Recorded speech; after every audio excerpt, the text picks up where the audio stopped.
cizon sauran ya yawa.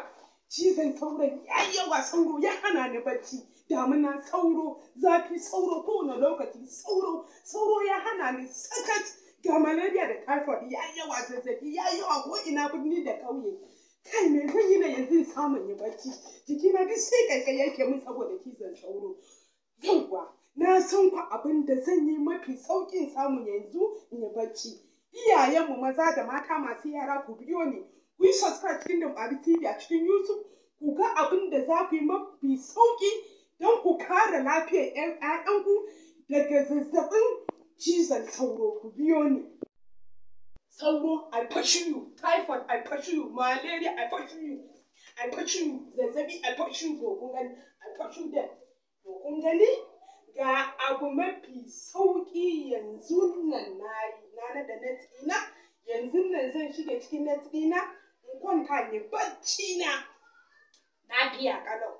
To iyayenmu maza da mata, kowa i tanadi net. Saurayi budurwa, ku tanadi net. In dare kowa ki sa net ɗin shi, budurwa ki shige net ɗinki, saurayi yara a shigar da su cikin net saboda zazzabin cizon sauron nan ya yawa. Typhoid ya yawa, malaria ya yi yawa. Yara a dinga zazzabi, wani ma sati har sati biyu ana ta fama. To wannan shine mafi sauƙi.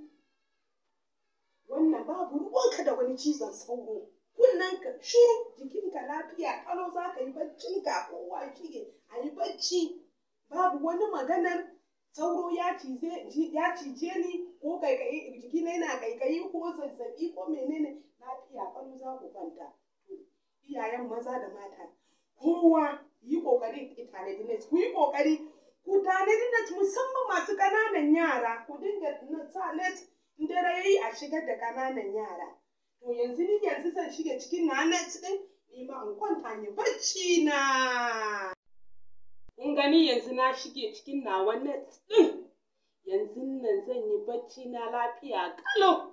Ba ruwana da zazzabin cizon sauro, ba ruwana da soce-soce. Don haka, to kowa da kowa, maza da mata, 'yan mata da samari, iyaye, in dare yayi ku tabbatar kun naɗa net ɗinku haka an shigar da musamman yara cikin net. Shi ne za su yi baccinsu lafiya ƙalau, babu wani matsala. Ba abin da ya fi ba lafiya. Lafiya ita ce uwar jiki. In ba lafiya ba kanta lafiya. Lafiya shi ne babban arziki. Saboda sai da lafiya ake neman kuɗi. Sai da lafiya mutum zai yi duk wani abin da zai yi.